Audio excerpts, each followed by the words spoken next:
Ini adalah bagian yang ketiga, 2 Samuel pasalnya yang ke-6, mulai dari ayatnya yang ke-13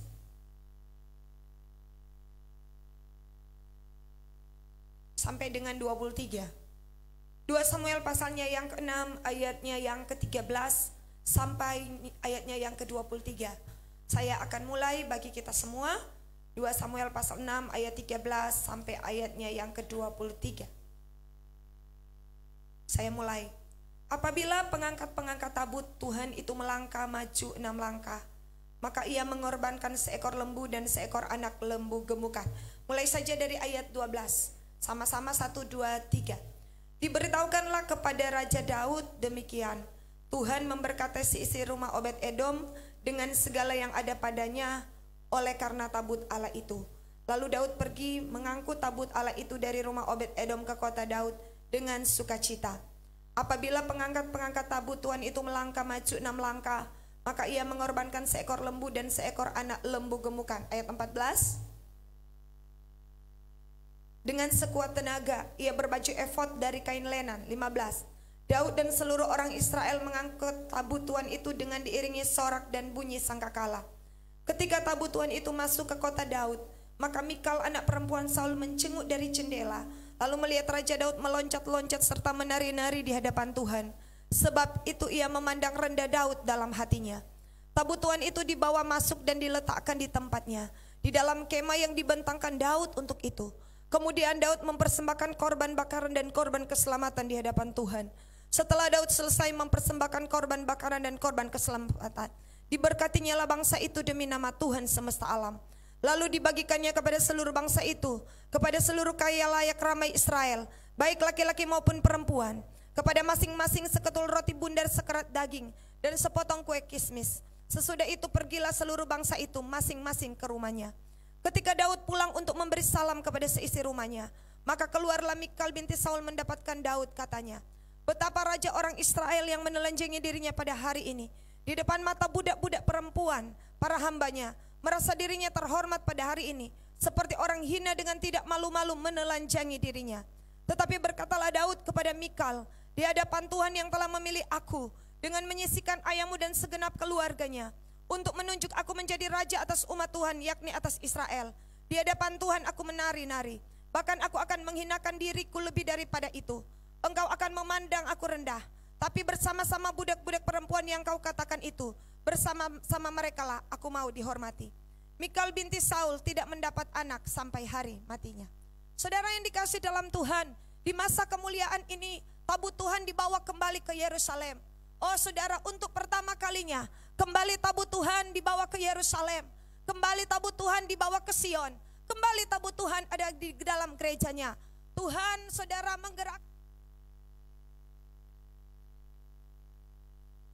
untuk pertama kalinya, saudara dan saya, dibukalah pintu rumah Tuhan. Saya dan saudara berada di depan tabut itu. Untuk apa? Memuji dan menyembah Tuhan. Alkitab mengatakan dalam beberapa waktu ini, saudara, suara Tuhan dengan jelas mengatakan kepada kita bahwa dalam 3 bulan adalah masa yang ajaib. Dalam 3 bulan adalah waktu untuk apa? Ya saudara, mari kita lihat di dalam ayatnya yang ke-21 dan 22. Di sana dikatakan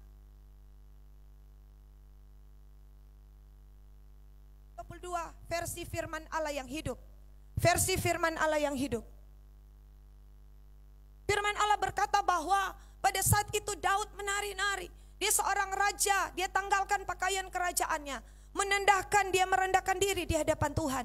Kemudian dia mulai menari-nari dengan sekuat tenaga. Dan orang berpikir ini seperti orang gila. Orang berpikir ini seperti orang yang tidak waras. Orang berpikir ini seperti orang yang saudara rendah. Tapi hari itu ya saudara yang mengatakannya adalah Mikal, istrinya. Dan dia berkata di hadapan Tuhan, aku akan menghinakan diriku lebih lagi. Kenapa? Karena Tuhan yang aku sembah ini, Tuhan yang telah mengangkat aku. Kalau boleh aku ada di istana raja, bukan karena kuat dan gagahku, karena Tuhan telah menyingkirkan Saul. Kamu tahu sendiri Mikal, Saul itu tidak bisa disingkirkan oleh siapapun. Saul itu tidak bisa dijatuhkan oleh siapapun. Jadi kalau hari ini aku bisa mengganti posisi Saul, aku ini hanya gembala domba Mikal. Aku ini hanya gembala di padang. Aku hanya orang rendahan. Tapi kalau aku ada sampai di posisi ini, Tuhan yang mengangkat aku.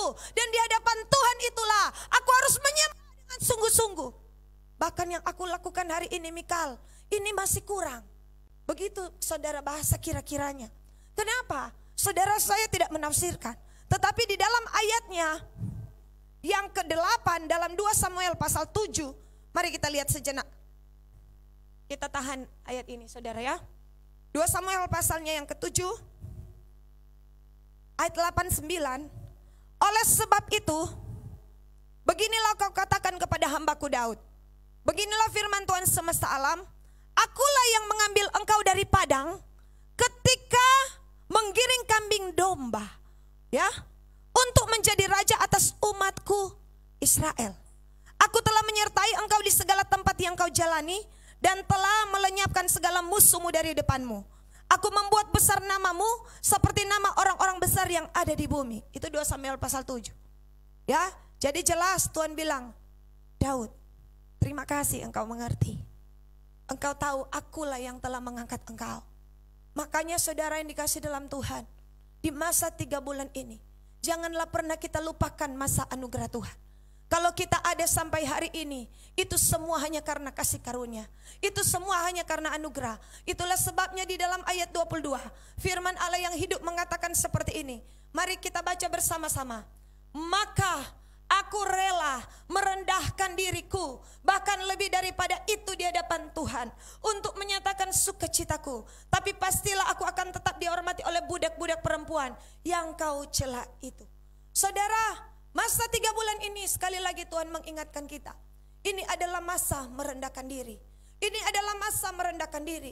Kalau saudara dan saya ingin melihat, ya saudara, sesuatu yang ajaib terjadi atas kota ini, terjadi atas bangsa ini adalah masa merendahkan diri. Oh, Daud bilang kepada Daud bilang kepada Mikal, belum trek ini, yang Analia ini belum trek. Ya, aku akan melakukan lebih lagi daripada ini untuk menghormati Tuhan. Saudara, hari-hari ini di masa 3 bulan ke depan, saudara sembah Tuhan lebih daripada hari ini. Dia bilang kepada Mikal, Mikal, bahkan lebih daripada itu kalau di hadapan Tuhan, Mikal. Lebih dari yang Analia, kita lepas pakaian raja, kita lepas semua atribut, kita melancat menari-nari yang menurut orang seperti orang bodoh. Tapi Mikal, belum tak lalu ini Mikal. Masa 3 bulan ini, rendahkan diri kita serendah-rendahnya di hadapan Tuhan. Rendahkan hidup kita. Saudara, Alkitab mengatakan, satu saat ada seorang yang bernama Naaman. Naaman sakit kusta. Hari itu dia mengharapkan Elisa untuk menggerakkan tangannya yang penuh kuasa itu. Ya, tetapi ketika dia datang dengan kereta dan kuda, tidak terjadi hal yang demikian. Elisa menyuruh dia untuk membenamkan dirinya di Sungai Yordan. Dan dia mulai marah, dia mulai panas hati. Kenapa? Karena Sungai Yordan pada zaman itu berlumpur. Orang Manado bilang Bapece. Ada sungai yang lebih baik, Abana dan Barbar di Aram, saudara. Ternyata saudara, tapi ketika dia mulai membenamkan dirinya, Alkitab mengatakan dia sembuh. Ternyata saudara, merendahkan diri adalah obat. Apakah sakitkah engkau hari ini? Dia sakit kusta. Sudah bukan rahasia lagi. Sakit kusta adalah sakit yang tidak bisa disembuhkan oleh manusia. Yang kedua, sakit kusta itu gambaran tulah. Yang ketiga, sakit kusta adalah gambaran kutuk. Ya saudara, yang keempat, orang yang sakit kusta, imamat mengatakan bahwa ia harus mencabik-cabik bajunya dan dia harus berkata najis, najis. Yang keempat, sakit kusta itu artinya orang itu adalah orang najis. Ya saudara, tidak bisa ditolong oleh siapapun. Penyakit yang tidak bisa ditolong oleh siapapun. Tetapi ketika saya dan saudara merendahkan diri di hadapan Tuhan, itu adalah obat. Sakitkah engkau hari ini? Sakitkah engkau hari ini? Apakah sakit yang diagnosa oleh dokter? Bahkan saudara yang dikasih dalam Tuhan, mungkin engkau merasa hari-hari ini sesuatu tidak berjalan dengan baik. Ada sesuatu yang salah ya dalam tubuhku. Hari ini saudara, Tuhan memberikan jalan bagi saya dan saudara. Rendahkan dirilah di hadapan Tuhan. Bukan saudara Elisa menumpangkan tangan, tetapi saudara yang dikasih dalam Tuhan, mari kita lihat di dalam 2 Raja-Raja. 2 Raja-Raja pasalnya yang ke-5. Ini didapat juga oleh beberapa pendoa. 2 Raja-Raja pasal 5 ayat 11.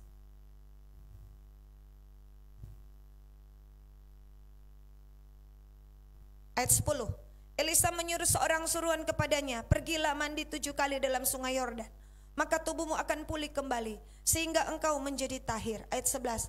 Tapi pergilah Naaman dengan gusar sambil berkata, aku sangka bahwa setidak-tidaknya ia datang keluar dan berdiri memanggil nama Tuhan Allahnya, lalu menggerak-gerakkan tangannya di atas tempat penyakit itu, dan demikian menyembuhkan penyakit kustaku. Saudara yang dikasih dalam Tuhan, ayatnya yang ke-14. Maka turunlah ia membenamkan dirinya 7 kali dalam sungai Yordan, sesuai dengan perkataan abdi Allah itu. Lalu pulihlah tubuhnya kembali seperti tubuh seorang anak, dan ia menjadi tahir. Saudara, ternyata saudara, merendahkan diri adalah salah satu jenis obat ketika orang mengalami sakit. Alkitab mengatakan 2 Raja-Raja 5 ayat 1, ini menarik. 2 Raja-Raja 5 ayat 1, siapa Naaman? Alkitab bilang seperti ini, Naaman panglima Raja Aram adalah seorang terpandang di hadapan tuannya, dan dia sangat disayangi. 2 Raja-Raja 5 ayat 1. Sebab oleh dia Tuhan telah memberikan kemenangan kepada orang Aram, tapi orang itu seorang pahlawan tentara, sakit kusta. 2 Raja-Raja 5, tolong dislaidkan ayatnya yang pertama. Ya, saudara, siapa Naaman? Yang pertama, Naaman itu adalah panglima. Saudara, yang pertama, Naaman itu orang hebat. Saudara, merendahkan diri sehebat-hebatnya kita, Tuhan akan bawa kita sampai berada di titik paling bawah. Kenapa? Naaman tidak mau mandi karena Naaman merasa dia orang hebat. Saudara, semua kehebatan kita di hadapan Tuhan itu bukan apa-apa. Merendahkan diri adalah menaruh semuanya. Yang kedua, Alkitab bilang dia seorang terpandang atau terhormat.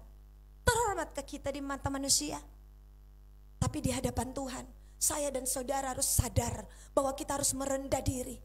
Yang ketiga, Alkitab berkata dia sangat disayangi oleh tuannya. Dia punya koneksi dengan siapa? Orang nomor 1 di Aram.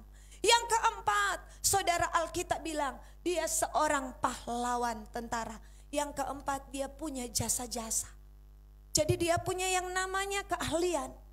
Dia orang hebat, dia orang kaya, dia punya koneksi, dia punya jasa-jasa. Tapi di hadapan Tuhan semua itu harus dibenamkan.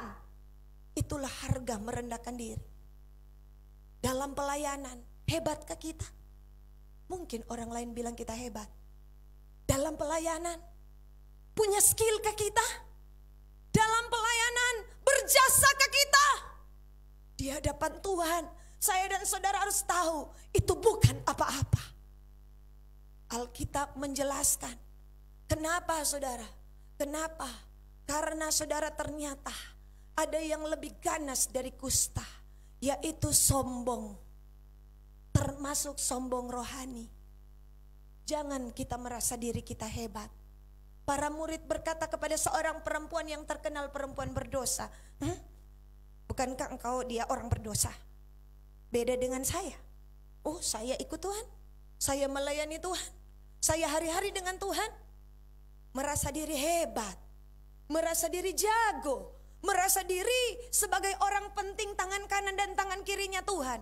Tapi ketika penyembahan, mereka tidak bisa masuk dalam sekat penyembahan itu.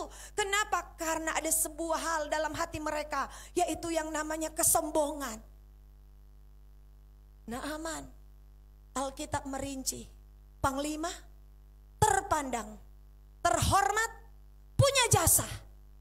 Itulah sebabnya dia datang dengan kuda kereta tentara pengawal. Dan dia berpikir bahwa Elisa pun harus ikuti dia. Kenapa? Saya orang hebat, saya tamu VIP. Tapi bagi Tuhan Allah Israel, saudara, siapapun engkau, kalau engkau ada hanya karena anugerah, tidak seorang pun bisa menyombongkan diri di hadapan Tuhan. Hari-hari ini Tuhan akan bawa saya dan saudara untuk tunduk dan taat. Saudara ingat sakit kusta yang pernah dialami oleh seorang raja yang bernama Usia. Alkitab bilang di dalam 2 Tawarik pasalnya yang ke-26. Mari kita lihat sejenak. 2 Tawarik pasalnya yang Alkitab mengatakan pasalnya yang ke-26 kalau tidak salah. Ya, 2 Tarewarik pasalnya yang ke-26 ayat 15 dan 16. Ia membuat juga di Yerusalem alat-alat perang, ciptaan seorang ahli, ini hebat. Menembakkan anak panah dengan batu besar untuk ditempatkan di atas menara-menara penjuru. Nama raja itu termasyhur sampai ke negeri yang jauh, karena ia ditolong dengan ajaib sehingga ia menjadi kuat. Ayat 16. Setelah ia menjadi kuat, ia menjadi tinggi hati sehingga ia melakukan hal yang merusak. Ia berubah setia kepada Tuhan Allahnya dan memasuki bait Tuhan untuk membakar ukupan di atas mezbah pembakaran ukupan. Ayat 17. Tapi Imam Asaria mengikutinya dari belakang bersama-sama 80 imam orang-orang tegas. Ayat 18. Mereka berdiri depan Raja Uzia berkata kepadanya, "Hai Uzia, engkau tidak berhak membakar ukupan kepada Tuhan. Hanya imam-imam keturunan Harun yang telah dikuduskan berhak membakar ukupan. Keluarlah dari tempat ini karena engkau telah berubah setia. Engkau tidak akan memperoleh kehormatan dari Tuhan Allah karena hal ini." Ayat 19. Tapi Uzia dengan bokor ukupan di tangannya untuk dibakar menjadi marah. Sementara amarahnya meluap terhadap para imam, timbullah penyakit kusta pada dahinya di hadapan para imam di rumah Tuhan. Ayat 21. Raja Uzia sakit kusta sampai kepada hari matinya, dan sebagai orang yang sakit kusta ia tinggal dalam sebuah pembuangan. Yesaya pasal 6 ayat 1. Saudara, Alkitab mengatakan, benar kan? Tadi Naaman, kenapa dia sakit kusta? Ternyata kesombongan.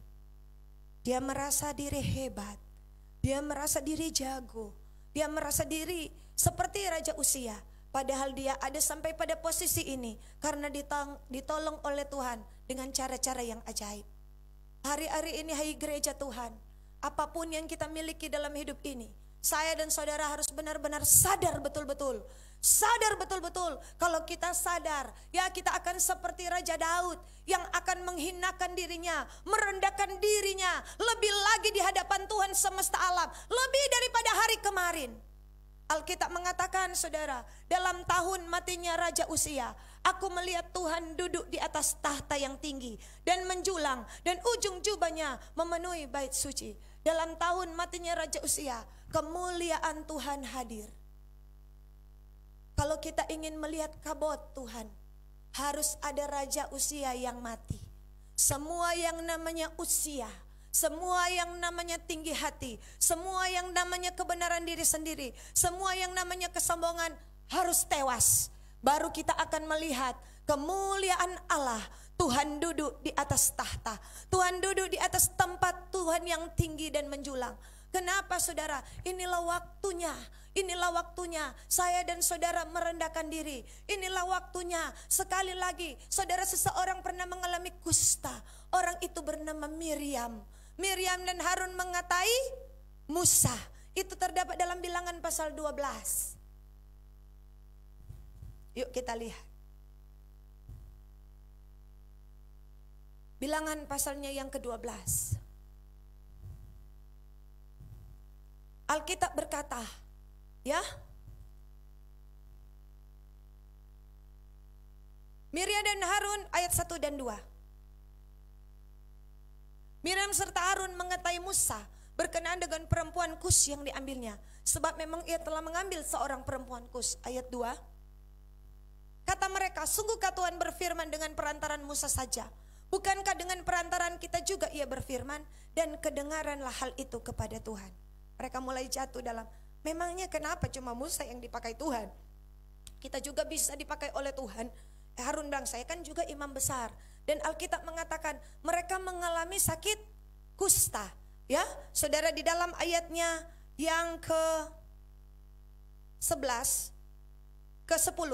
Dan ketika awan telah naik dari atas kemah, maka tampaklah Miriam kena kusta, putih seperti salju. Ketika Harun berpaling kepada Miriam, maka dilihatnya bahwa dia kena kusta. Ya saudara, Alkitab bilang, nah itulah sebabnya saya katakan, siapa Miriam? Orang yang menari-nari ketika laut terbelah. Miriam, saudara, adalah orang yang bukan orang baru di pelayanan. Miriam adalah orang yang berjasa Untuk apa saudara? Karena yang selama ini menjaga Musa pada saat Musa masih kecil adalah Miriam. Tetapi saudara dan saya harus sadar, apapun jasa kita, saudara jangan pernah kita banggakan di hadapan Tuhan. Karena Tuhan saudara tahu untuk memberkati, Tuhan tahu membalas setiap apa yang saya dan saudara kerjakan. Tapi satu hal yang harus kita sadar, kalaupun kita bisa melayani, kalaupun kita bisa memberi, kalaupun kita bisa lakukan sesuatu untuk Tuhan, bukan karena kita hebat, tapi karena Tuhan memberikan saya dan saudara kesempatan. Kita harus sampai di titik ini, sehingga ketika di dalam pelayanan, ketika semua tidak berjalan dengan baik, kita akan tetap percaya kepada Dia. Kita akan tetap bisa menerima. Alkitab mengatakan Miriam sudah merasa hebat, Miriam merasa lagipun Musa adalah adik mereka. Tapi saudara, hal yang mereka tidak ketahui, saudara, tapi hari itu saya lihat kenapa Miriam dipulihkan. Ayatnya yang ke-11, yuk kita lihat. Bilangan 12 ayat 11, maju. Lalu kata Harun kepada Musa, "Ah Tuanku, janganlah kiranya timpakan kepada kami dosa ini yang kami perbuat dalam kebodohan kami." Ayat 12. Janganlah kiranya dia dibiarkan sebagai anak gugur yang pada waktu keluar dari kandungan ibunya sudah setengah busuk dagingnya. Ayat 13. Lalu berserulah Musa kepada Tuhan. Mundur ayat 11. Tadi Alkitab bilang Miriam serta Harun, ayat 1, Miriam serta Harun mengatai Musa. Tapi hari ini Alkitab bilang begini, lalu kata Harun kepada Musa, "Ah Tuanku." Dia panggil Musa apa? "Ah Tuanku." Tadi dia bilang, "Ah, siapa itu Musa?" Kenapa? Tuhan banyak berfirman lewat dia, ya. Tapi hari itu Harun masuk yang namanya merendahkan diri. Harun bilang, "Ah Tuanku." Ya, bahasa sini sekarang, Musa, minta maaf juga kasihan Tuhan Musa. Ya saudara ya, Tuanku, janganlah kiranya timpakan kepada kami. Makanya saya katakan, tidak cukup hanya merendahkan diri di hadapan Tuhan. Rendahkanlah diri kita di hadapan manusia. Rendahkanlah diri kita di hadapan orang lain. Saudara ya, di hadapan tadi mereka mengatai, tapi puji Tuhan ketika kena kusta mereka sadar, "Oh, salah ini." Harun, imam besar Harun. Saudara ya, saudara jangan pikir Harun itu orang biasa. Bukan. Harun itu imam besar yang setiap kali Tuhan bilang, "Harun, lepaskan berkat atas Israel." Tuhan memberkati engkau dan melindungi engkau. Tuhan menyinari engkau dengan wajahnya dan memberi engkau kasih karunia. Tuhan menghadapkan wajahnya kepadamu dan memberi engkau damai sejahtera. Harun orang besar. Harun orang penting. Setiap 1 tahun sekali Harun akan masuk ke saudara tempat pendamaian. Dan sekali Harun minta ampun kepada Tuhan, Israel diampuni. Tapi hari itu Harun merendahkan diri. Dia yang adalah imam besar. Dia seseorang yang punya kedudukan. Dia merendahkan diri di hadapan Musa dan dia berkata, "Ah Tuanku." Saudara yang dikasih dalam Tuhan, hari-hari ini dalam 3 bulan masa yang akan datang, tanamkan di hati ini, rendahkan diri kita seorang akan yang lain. Rendahkan diri kita terhadap istri kita. Kenapa? Siapa saya? Oh, saya kan kepala rumah tangga. Ya, oh saya kan orang tua. Saya kan yang benar. Saya kan memang saudara mungkin pada satu sisi benar. Tapi dalam masa 3 bulan ini, percayalah Tuhan akan tanamkan sesuatu yang baru dalam hati kita, yaitu merendahkan diri. Yesus Kristus, dia merendahkan dirinya, taat sampai mati, mati di kayu salib. Oleh sebab itu kemuliaan Tuhan turun. Kita mengatakan kabot, kabot, kabot, kemuliaan. Tetapi tanpa kematian daging, kemuliaan itu hanya angan-angan. Tanpa ego kita dimatikan, tanpa semua yang kita punya ini direndahkan oleh orang lain, itu semua saudara hanya angan-angan. Banyak orang ingin kemuliaan tapi tidak ingin direndahkan. Banyak orang ingin mahkota tapi tidak ingin salib. Tapi hari ini Ketika saya melihat arti kemuliaan yang sesungguhnya, saya terkejut. Karena kemuliaan yang kita sangka begitu luar biasa, ternyata jalan menuju kemuliaan adalah kematian diri sendiri. Mari colek kiri kanan saudara. Ya, saudara, ya. Dalam pelayanan, dalam apa yang kita kerjakan, taruh dengan baik saudara. Kita bukan orang hebat. Kita hebat karena Tuhan. Saudara ya, taruh dalam hidup kita. Oh saudara, kalau tidak, kita akan merasa seperti Usia. Dia ditolong Tuhan dengan ajaib. Dia ahli perang. Tetapi akhirnya dia menjadi tinggi hati dan merusak. Kemuliaan Tuhan pergi dalam hidupnya. Padahal selama ini kemuliaanlah yang membuat dia menang. Hari-hari ini Tuhan akan bawa sekali lagi saya dan saudara. Untuk apa saudara? Untuk apa? Itulah sebenarnya yang ada pada Saul. Saul dalam 1 Tawarik pasalnya yang ke-14, yuk kita lihat. 1 Samuel pasal 15, yuk kita lihat.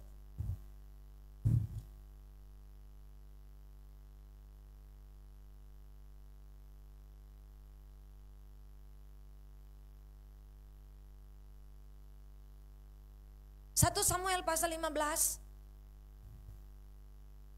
ayat 22.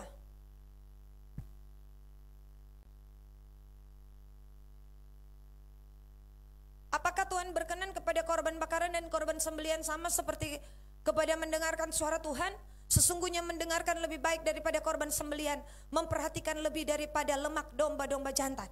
Saudara, Saul ditegur. Kenapa? Karena Saul disuruh untuk membunuh Agag, dia tidak bunuh. Dia ambil semua korban-korban yang gemuk-gemuk. Saudara, Saul telah jatuh cinta kepada harta. Itulah sebabnya saudara, Alkitab bilang setelah Samuel tegur, ini kata Saul ayat 30 dan 31. Tetapi kata Saul, aku telah berdosa. 1 Samuel 30. Tapi kata Saul, aku telah berdosa, tetapi tunjukkanlah juga hormatmu. Sudah salah minta hormat. Nah ini saudara ya, kepadaku sekarang di depan para tua-tua bangsaku dan di depan orang Israel. Kembalilah bersama-sama dengan aku, maka aku akan sujud menyembah kepada Tuhan Allahmu. Ayatnya yang ke-31, ini lucu saudara ya. Sesudah itu, mari baca sama-sama. Kembalilah Samuel mengikuti Saul, dan Saul sujud menyembah kepada Tuhan. Sujud apa? Menyembah. Coba mundur ayat 30. Kembalilah bersama-sama dengan aku, maka aku akan apa? Sujud menyembah kepada Tuhan Allahmu. Dia tidak bilang begini, mari kita sujud menyembah kepada Tuhan Allah kita. Tidak, dia bilang mari jotorang sujud menyembah ya kepada Tuhan Allah kita. Tidak, dia bilang marilah kita sujud menyembah kepada Tuhan Allahmu. Cuma ngapa Tuhan? Kita nyandak. Jadi baking apa tuh udah sujud menyembah? Menyembah. Saudara datang beribadah, tapi tanpa ada rasa kekaguman. Tanpa ada rasa. Tanpa ada rasa sebuah penghormatan. Tanpa ada rasa sebuah pengagungan. Kenapa dia menyembah? Cuma mau kasih tunjung Pak umat Israel. Napa kita? Kita ini masih menyembah Tuhan. Cuma karena alasan politis. Saudara perhatikan. Saudara, ketika saya baca ayat ini saya sudah baca berapa kali. Tapi tiba-tiba Tuhan bilang, coba engkau perhatikan. Dia sujud menyembah tapi DP pikiran yang tidak ada pak kita. Karena dia bilang sujud menyembah kepada Tuhan Allahmu Samuel.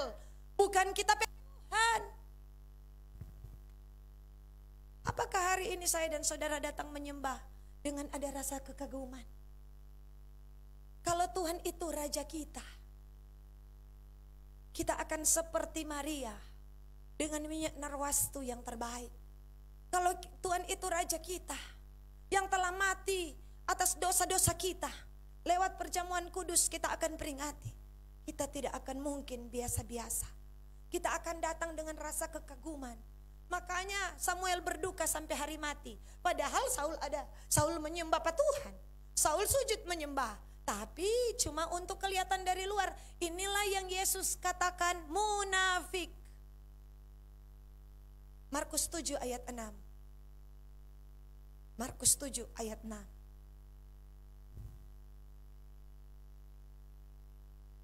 Jawabnya kepada mereka, benarlah nubuat Yesaya tentang kamu.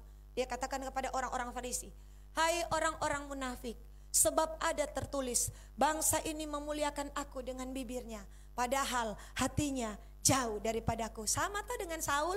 Sujud menyembah, hati jauh daripada Tuhan. Sujud menyembah tetapi tanpa ada rasa hormat, tanpa ada rasa kekaguman, tanpa ada rasa terima kasih. Cuma apa? Supaya orang lain lihat. Berarti kalau orang lain yang tidak lihat, dia tidak mau menyembah. Cuma supaya orang lihat. Tapi dia kalau pada saat orang tidak lihat, dia tidak punya hati untuk Tuhan. Saul kan hanya untuk pamer, supaya Israel tahu DP raja masih menyembah Tuhan, sehingga tidak ada orang yang meninggalkan dia. Saudara, tapi saudara, dia tidak ada punya hati. Dia telah kehilangan apa yang namanya cinta, passion, gairah. Dia melakukannya hanya sebuah formalitas belaka. Makanya kalau kita baca terus, Tuhan mengatakan saudara, dari dalam hati orang timbul segala perkara-perkara yang jahat. Untuk kita bisa masuk dalam level ini. Kenapa Saul tidak bisa masuk dalam level penyembahan? Karena Saul dalam hatinya sudah ada agak. Apa itu agak? Segala harta. Ya saudara, segala yang terbaik yang dunia bisa beri. Itulah sebabnya dia nggak bisa lagi. Dia sudah terpukau, bahkan dia rela untuk melawan Tuhan. Kenapa saudara? Karena hatinya sudah untuk dunia ini. Di masa ini adalah masa kita berbalik. Adalah masa di mana saya dan saudara harus sadar. Saya dan saudara harus mengerti bahwa saudara, penyembahan itu adalah muncul dari dalam hati kita. Penyembahan itu tidak sekedar kita hanya tampil saja. Tidak sekedar dari luar penilaian orang lain. Tetapi sesungguhnya, makanya Tuhan bilang, engkau melihat penampilan manusia, tapi aku ini melihat apa yang ada dalam hati manusia. Adakah kita datang hari ini seperti dulu? Ya seperti dulu. Pernahkah saudara ketika saudara jatuh cinta untuk pertama kali dengan Tuhan? Saya dan saudara, begitu saudara sangat luar biasa, menyembah dengan sungguh-sungguh, datang dengan sungguh-sungguh, dengan hati yang hancur di hadapan Tuhan. Tapi semua itu, gereja telah memasuki apa yang namanya dengan roh biasa saja. Saudara yang dikasih dalam Tuhan, makanya hari-hari ini Tuhan mengingatkan kita, ketika kita masuk dalam masa merendahkan diri, adalah masa yang tidak biasa, adalah masa yang sangat luar biasa.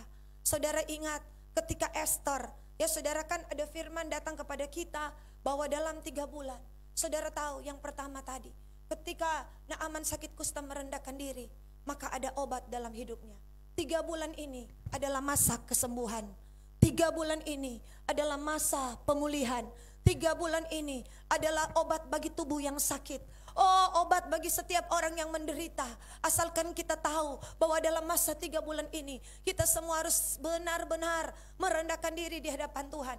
Alkitab mengatakan dalam masa pada bulan yang pertama, Esther mendapat kabar bahwa akan dipunahkan, dibunuh, ya saudara, dirampas semua kepunyaan daripada orang Yahudi. Dan hari itu dia memilih untuk merendahkan diri di dalam doa dan puasa. Ya selama 3 hari dia merendahkan diri. Dia undang saudara, itu terjadi pada bulan yang pertama. Dalam bulan Nisan. Mari kita buka dalam Esther pasalnya yang kelima.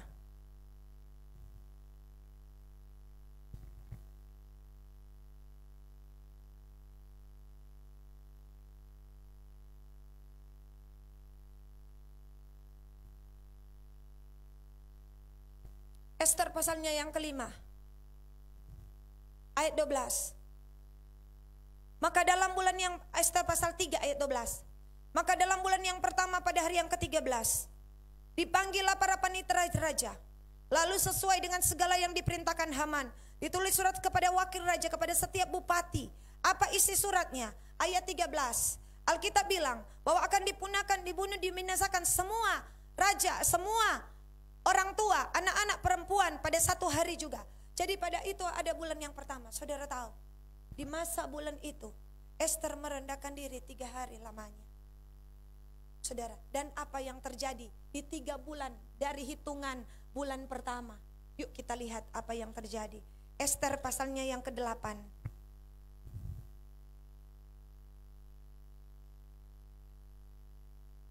Ayat 9. Pada waktu itu juga dipanggillah para pendeta raja dalam bulan yang ketiga. Nah, saudara lihat toh? Yakni bulan Siwan pada tanggal 23 dan sesuai dengan segala yang diperintahkan Mordekai. Ditulis surat kepada orang Yahudi dan kepada wakil pemerintah, para bupati, para pembesar dari India sampai Ethiopia, 127 daerah, kepada tiap-tiap daerah menurut tulisannya, kepada tiap-tiap bangsa menurut bahasanya, kepada orang Yahudi menurut tulisannya. Dengan pesan apa, saudara ya?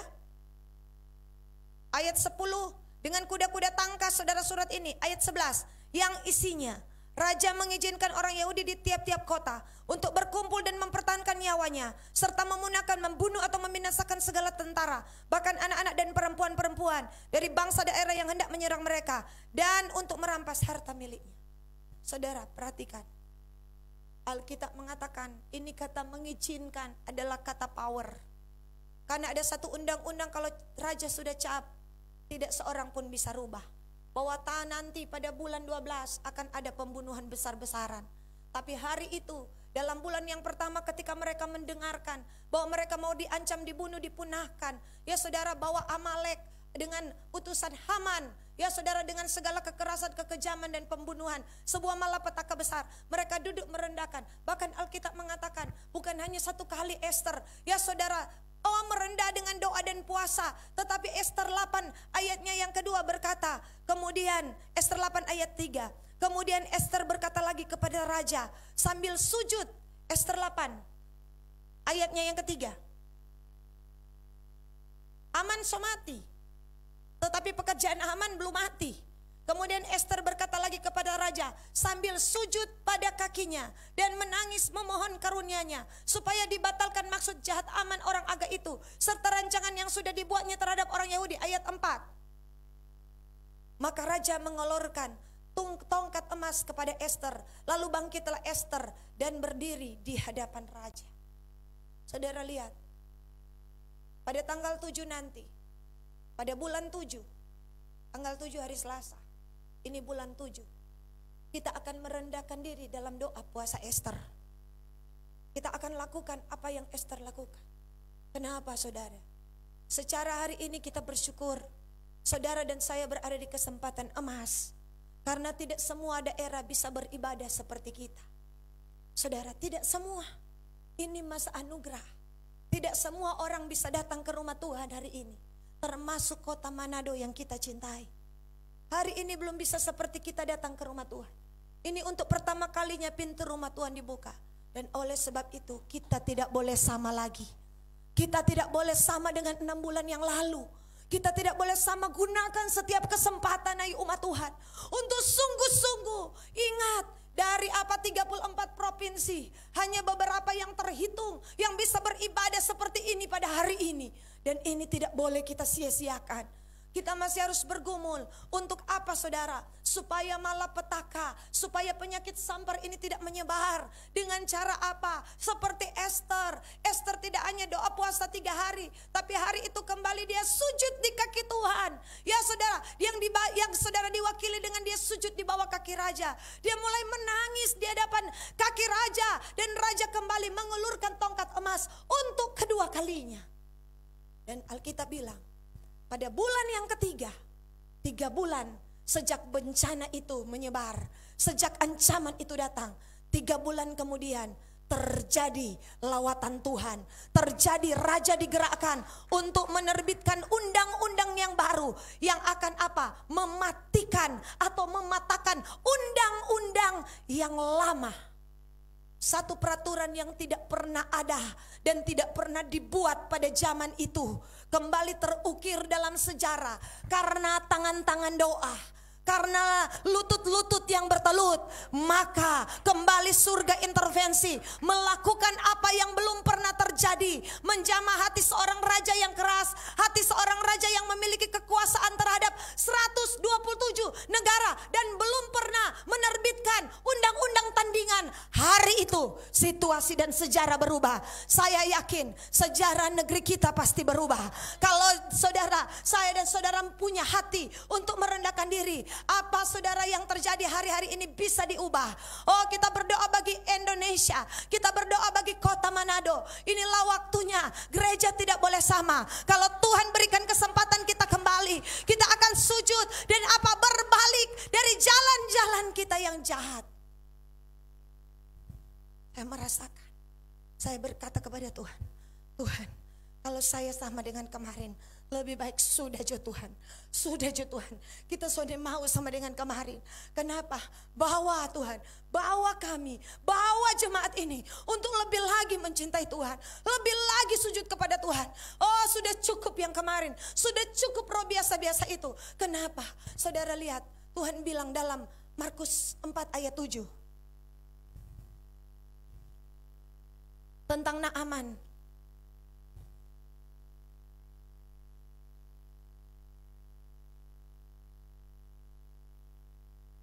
Oh, Matius 4 mungkin.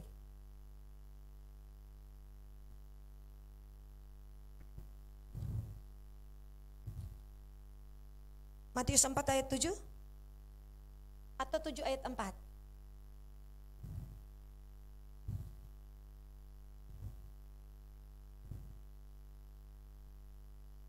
Sorry. Lukas 4 ayat 27.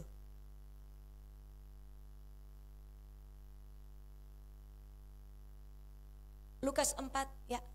Dan pada zaman Nabi Elisa, banyak orang kusta di Israel, dan tidak ada seorang pun dari mereka yang ditahirkan selain daripada Naaman orang Syria itu. Ini yang bilang siapa? Tuhan Yesus. Alkitab bilang apa?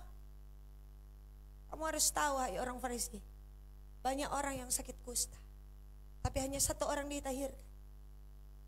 Banyak orang ditimpa malapetaka, tapi hanya satu orang yang mendapatkan lawatan Tuhan. Dan orang itu adalah Naaman. Ada begitu banyak orang yang menderita sama, sakit kusta, banyak sakit kusta. Tapi hanya satu orang dapat jawaban karena cuma orang itu yang merendahkan diri.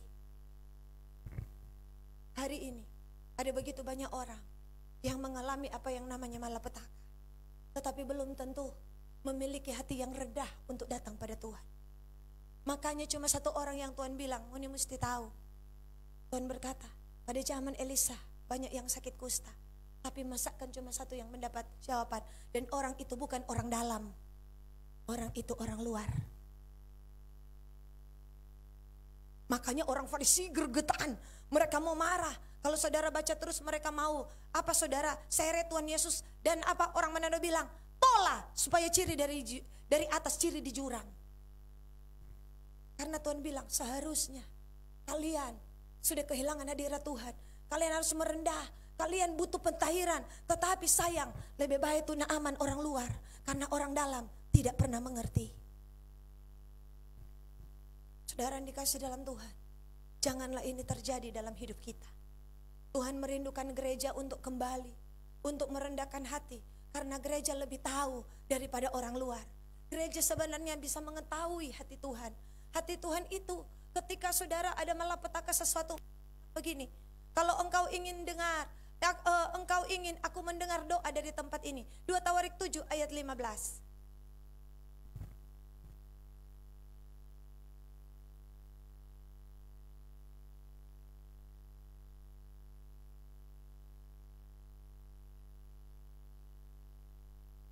Dua Tawarik 7 ayat 15.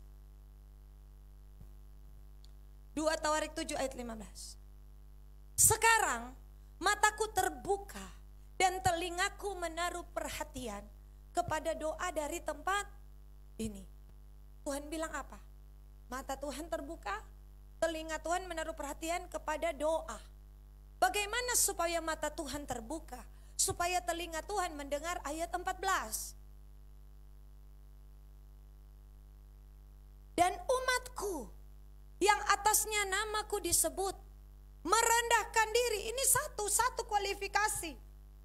Kalau kita ingin semua doa dari tempat ini naik dan Tuhan dengar, kalau kita ingin mata Tuhan tertuju kepada kita, Tuhan bilang apa? Yang pertama yaitu rendahkan diri, berdoa dan mencari wajahku, lalu berbalik dari jalan-jalan yang jahat, maka aku akan mendengar, mengampuni, serta memulihkan negeri mereka. Makanya 3 bulan ini adalah masa pertobatan besar. Saya dan saudara harus kembali kepada Tuhan. Saya dan saudara harus benar-benar sungguh-sungguh, hati yang terarah, hati yang fokus hanya kepada Tuhan.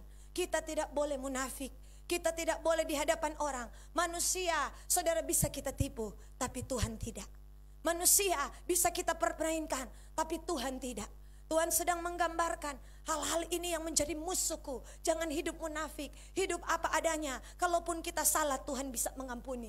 Kalaupun kita dalam keadaan yang terpuruk, Tuhan bisa angkat kita. Yang penting hari-hari ini kita harus terbuka dengan Tuhan. Untuk apa keadaan kita hari ini, apa yang ada di hati kita hari ini, Tuhan bisa angkat kita. Sedangkan orang sakit kusta pun, oh Tuhan bisa jamah. Padahal sakit kusta sudah terhina, najis, tahir, kena tula, dianggap kena kutuk, tidak bisa disembuhkan orang. Semua itu Tuhan bisa tahirkan. Apalagi saya dan saudara, bawa hidup kita sungguh-sungguh dengan Tuhan, bawa hidup kita benar-benar dengan Tuhan. Hari ini firman Allah mengatakan dalam 3 bulan ke depan, sebagaimana Esther merendahkan diri di hadapan Tuhan, hari itu jawaban Tuhan tiba. Inilah masa pemulihan, inilah masa kesembuhan. Saudara, Tuhan sedang bawa kita seperti Tuhan membawa seorang yang bernama Daud. Daud datang untuk mencari wajah Tuhan tanpa embel-embel, tanpa sesuatu. Ya saudara, saya melihat bahwa ketika saudara atmosfer penyembahan, saudara datang, saudara entahkah dia berada di bawah tanah, Tuhan akan turun dari surga dan akan pergi ke bawah tanah itu untuk melihat ada kenapa penyembahan ini begitu harum di hadapanku. Itu sudah terbukti terhadap 2 orang yang bernama Paulus dan Silas. Paulus dan Silas berada di tempat paling bawah di muka bumi. Kenapa? Mereka diderah dalam Kisah Rasul pasal 16, mari kita lihat. Tetapi saudara lihat, oh tangan-tangan penyembahan ini, oh saudara, membuat Tuhan turun dari sorga dan menggoncangkan pintu-pintu penjara. Kenapa? Karena di mana ada penyembahan yang tulus di hadapan Tuhan, di situ Tuhan hadir. Alkitab berkata, Kisah 16, ya saudara, di dalam ayatnya yang ke 22.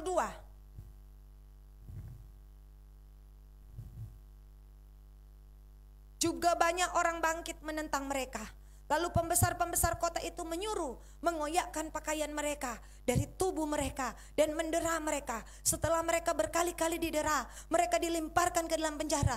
Kepala penjara diperintahkan untuk menjaga mereka dengan sungguh-sungguh. Sesuai dengan perintah itu, kepala penjara memasukkan mereka ke ruang penjara yang paling tengah, membelenggu kaki mereka dalam pasungan yang kuat. 25. Tapi kira-kira tengah malam, Paulus dan Silas berdoa dan menyanyikan puji-pujian kepada Allah, dan orang-orang hukuman lain mendengarkan mereka. Ayat 22 berkata, mereka saudara dalam keadaan pakaian mereka koyak, tubuh mereka didera. Saudara ya, mereka dicambuk setengah mati oleh orang-orang ya saudara yang tidak kenal Tuhan ini.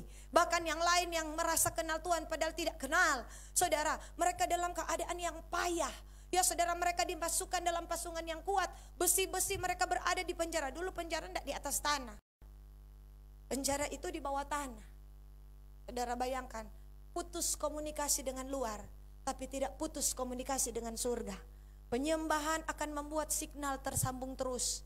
Penyembahan akan membuat Tuhan tidak akan pernah kehilangan saya dan saudara. Bahkan Tuhan penasaran di mana ya penyembahan yang begitu naik, begitu harum. Mungkin Paulus bilang, Silas, lanjut orang 2 menyanyi.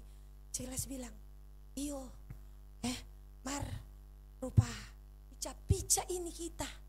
Kepala pica, ya belakang pica, tangan, mau angkat tangan, mungkin totofore, ya penuh darah, ya mau menyanyi bagaimana, ya tapi Paulus bilang, nggak apa-apa, suara nggak terlalu bagus, ini baru dapat hantam no, dapat pukul ukur tobat ini. Bukan lagi dalam keadaan senang, dalam keadaan susah, dihina, baru saja dipermalukan di hadapan para pengusaha, penguasa.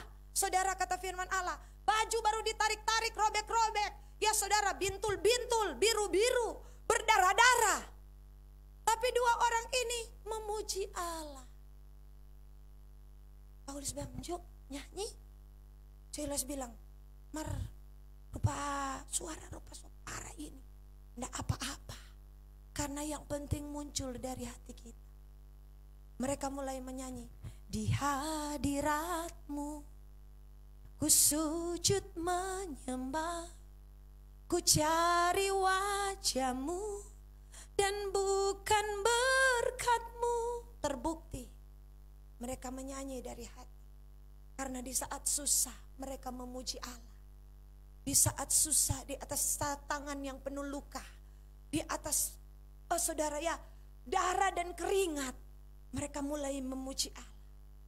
Dan saudara tahu, penyembahan seperti itu membuat Tuhan tidak bisa tahan.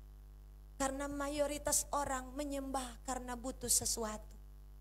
Makanya ketika Tuhan dihadapan di dalam kitab Ayub pasalnya yang pertama, yuk kita lihat Ayub pasalnya yang pertama.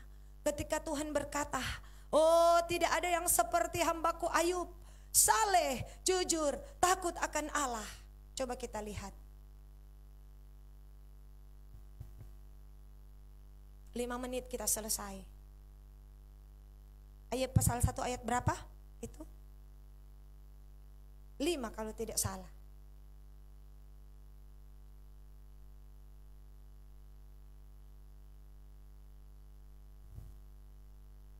Maju, ayat 8.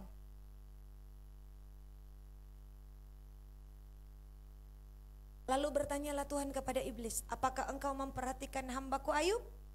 Sebab tiada seorang pun di bumi seperti dia, yang demikian saleh, jujur, takut akan Allah dan menjauhi kejahatan." Ayat 7.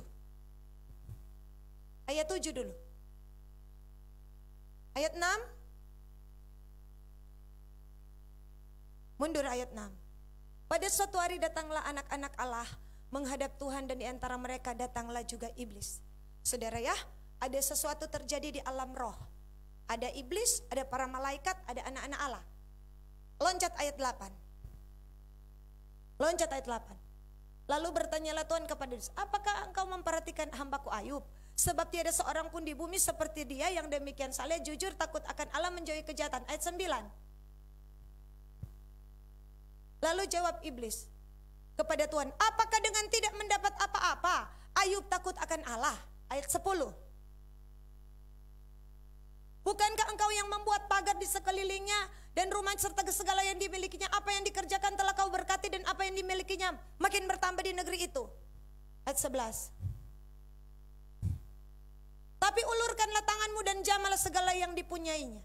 Ia pasti mengutuki engkau di hadapan." Tuhan bilang, Tuhan lagi puji Ayub. Tidak ada seperti dia. Iblis bilang apa? Karena semua yang dipunyai engkau berkati. Karena ada pagar di sekelilingnya. Karena dia kaya. Coba kalau dia susah. Coba kalau dia miskin. Kalau dia masih akan menyembah kepadamu.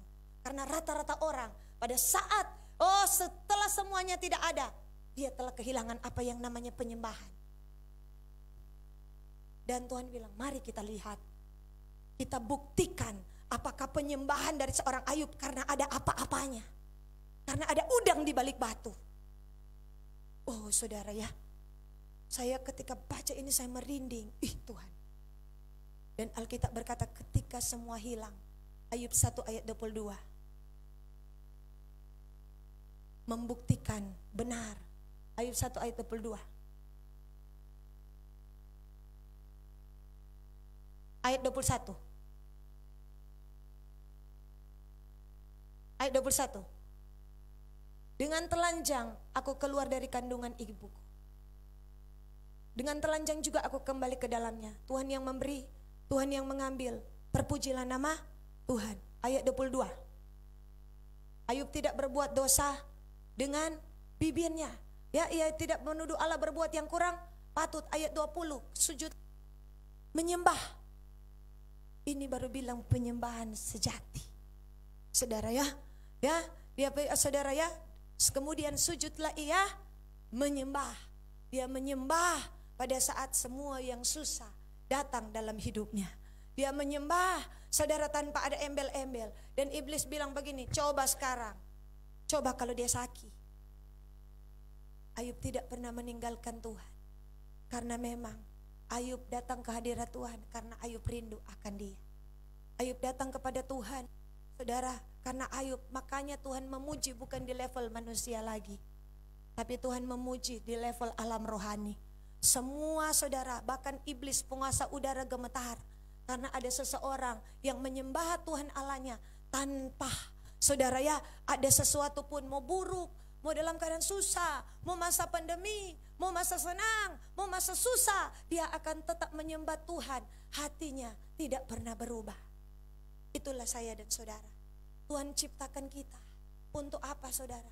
Mau di saat kaya, di saat susah, ya di saat Tuhan izinkan nasib malang, ya saudara, nasib mujur kata firman Allah. Saudara, kita akan tetap menyembah kepada Tuhan. Karena kita tahu Tuhan tidak pernah salah. Kepada orang itu justru Tuhan percaya. Kepada Ayub Tuhan kalikan 2 semua yang dipunyainya. Dia kaya di sebelah timur, berarti dia orang terkaya nomor 2 yang ada di dunia. Tetapi kepada orang yang setelah sampai pada wajah Tuhan, Tuhan tahu tidak mungkin hatinya berpaut pada kekayaan. Tidak mungkin dia berpaut kepada dunia ini. Maka Tuhan tambahkan lagi, saudara ya, bahkan saudara sampai keturunan keempat, tambahkan anak-anak, tambahkan harta. Karena Tuhan tahu mau kasih 10 kali lipat Ayub, Ayub tidak akan pernah cinta akan harta yang akan Tuhan beri, karena dia cinta kepada Tuhan yang empunya harta. Ayub telah membuktikan penyembahan. Ya saudara, saya tidak mengatakan bahwa kita menyembah. Tadi saya katakan, ketika kita sakit kita cari Tuhan, Tuhan sembuhkan kita. Ketika ada malapetaka terjadi kita cari Tuhan, Tuhan jawab kita. Tetapi saudara, Tuhan akan bawa kita next level lagi. Tuhan akan bawa kita sampai titik pada puncak bahwa benar-benar kita mengagumi Sang Raja, kita mengingini Sang Raja dalam segala perkara. Kenapa saudara? Karena sekali lagi merendahkan diri. Saya sudah lihat di Alkitab adalah full power.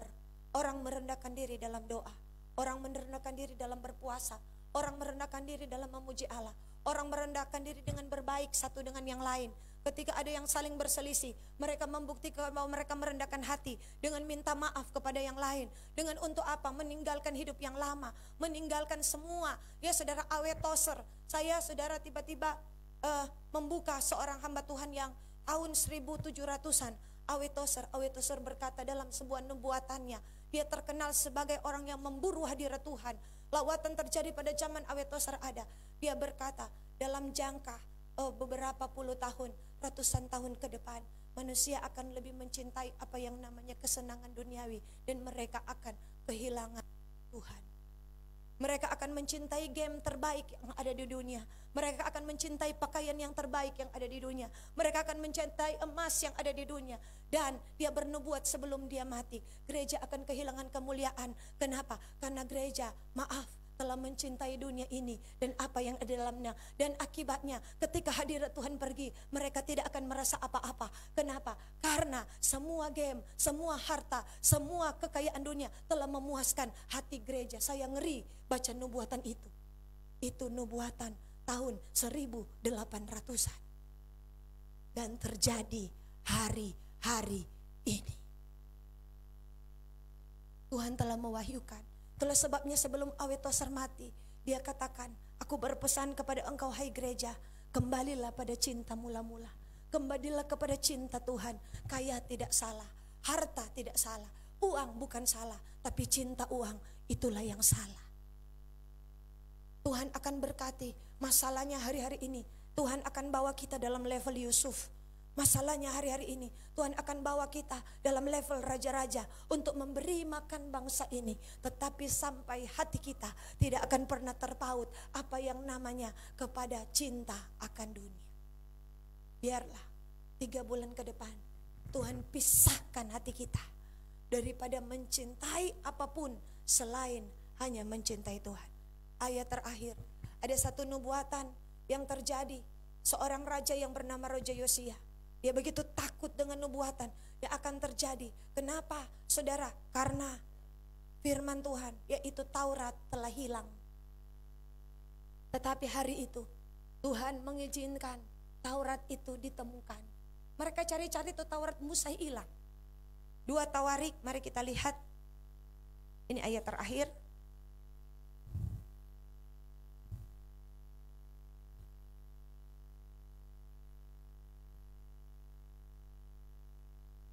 Dua Tawarik pasalnya yang ke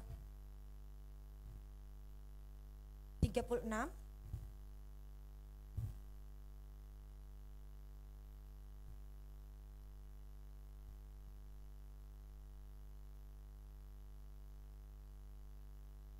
Ayatnya yang ke 15. 14-15. Ketika 14-15.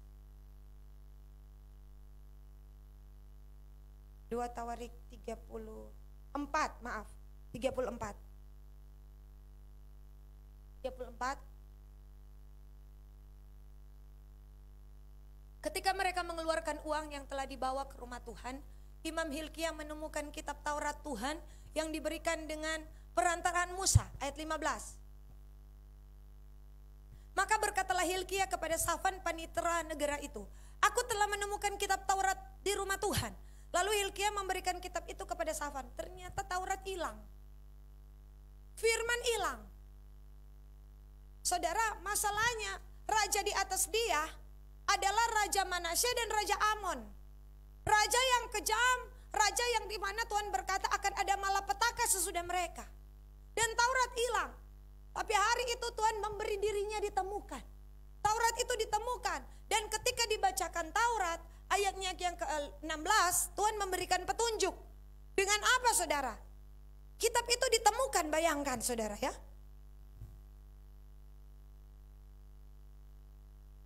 Ayatnya yang ke-19, 18-19. Safan panitera negara itu memberitahukan juga kepada raja, Imam Hilkia telah memberikan kitab kepadaku. Lalu Safan membacakan sebagian di depan raja. Segera sesudah raja mendengar perkataan Taurat, dikoyakkanlah pakaiannya. Kemudian raja memberi perintah kepada Hilkia. Ayat 21, pergilah mintalah petunjuk Tuhan bagiku. Bagi yang masih tinggal di Israel, dia udah tentang perkataan kitab yang ditemukan. Sebab hebat kehangatan murka Tuhan yang dicurahkan kepada kita. Oleh karena nenek moyang kita tidak memelihara firman. Alkitab bilang, aduh mau terjadi sesuatu yang parah ini. Mau terjadi sesuatu yang bahaya ini. Pada zaman aku memerintah akan ada malapetaka besar sesuai dengan kitab ini. Kitab ini saudara tidak sengaja ditemukan. Dalam arti kata Tuhan sengaja memberikan dirinya. Ayo cepat, baca ini firman Tuhan. Lihat apa yang mau terjadi. Dan tiba-tiba saudara Tuhan memberikan arahan. Di dalam ayatnya yang ke 27. Ayat 24, beginilah firman Tuhan. Sesungguhnya aku akan mendatangkan malapetaka atas tempat ini dan atas penduduknya, yakni segala kutuk yang tertulis dalam kitab yang telah dibacakan di depan Raja Yehuda. Mau terjadi malapetaka, mau terjadi kutuk. Ayat 27. Dan oleh karena engkau sudah menyesal dan engkau merendahkan diri di hadapan Allah pada waktu engkau mendengar firman-Nya terhadap tempat ini dan terhadap penduduknya, oleh karena engkau merendahkan diri di hadapanku. Saudara lihat kata merendahkan diri 2 kali di satu ayat. Tuhan bilang apa? Dan mengoyakkan pakaianmu dan menangis di hadapanmu. Aku pun telah mendengarnya. Demikianlah firman Tuhan. Saudara. Jadi saudara tidak jadi dilakukan. Kenapa? Ini raja langsung mengoyakkan, dia langsung merendahkan diri, Ayat 31. Sesudah itu berdiri raja pada tempatnya, diikatnya perjanjian di hadapan Tuhan untuk hidup mengikuti Tuhan, tetap menuruti perintah-perintahnya, peraturan-peraturannya, ketetapan-ketetapannya, dengan segenap hatinya, dengan segenap jiwanya, untuk melakukan perkataan perjanjian yang tertulis. Saya yakin ini ayat profetik. Ada sesuatu yang akan terjadi. Tetapi ketika kita merendahkan diri, saudara, Alkitab bilang, raja berdiri di tempat. Mari kita ikat perjanjian yang baru. Mari kita sama-sama seluruh jemaat mau tua, mau muda, mau besar, mau kecil, kita berkata Tuhan, kami akan kembali setia kepada Tuhan dengan segenap hati kami, segenap jiwa kami, segenap kekuatan kami. Berikan kami kesempatan Tuhan. Kitab itu ditemukan kembali. Selama ada firman Tuhan, di situ ada harapan. Selama ada firman Tuhan, di situ ada pertolongan Tuhan. Di situ ada janji Tuhan. Ayat 35 ayat 1. Kemudian Yosia merayakan Paskah bagi Tuhan di Yerusalem. Ya, domba Paskah disembeli pada tanggal 14 bulan yang pertama. Saudara, ayat 18. Ayat 18. 2 Tawarik 35 ayat 18. Mereka merayakan saudara Paskah. 2 Tawarik 35 ayat 18. Paskah semacam ini, mari baca ini ayat penutup, tidak pernah lagi dirayakan di Israel sejak Nabi Samuel. Terakhir Nabi Samuel waktu tabut itu saudara hilang, itu terakhir. Seorang pun di antara raja-raja orang Israel tidak pernah merayakan Paskah seperti yang dirayakan Yosia. Saudara, dengan para imam dan orang Lewi, dengan seluruh orang Yahudi Israel yang dapat hadir, dan dengan penduduk Yerusalem. Itulah waktu yang ajaib. Tuhan memberi dirinya ditemukan. Tuhan memberi dirinya, saudara, dan dia mengizinkan untuk pertama kalinya sejak puluhan tahun, sejak zaman Samuel, Paskah kembali diadakan. Hari ini selama beberapa bulan, saudara, kita merayakan perjamuan kudus di rumah-rumah. Tapi hari ini Tuhan mengizinkan kita mewakili kota ini, mewakili negeri ini.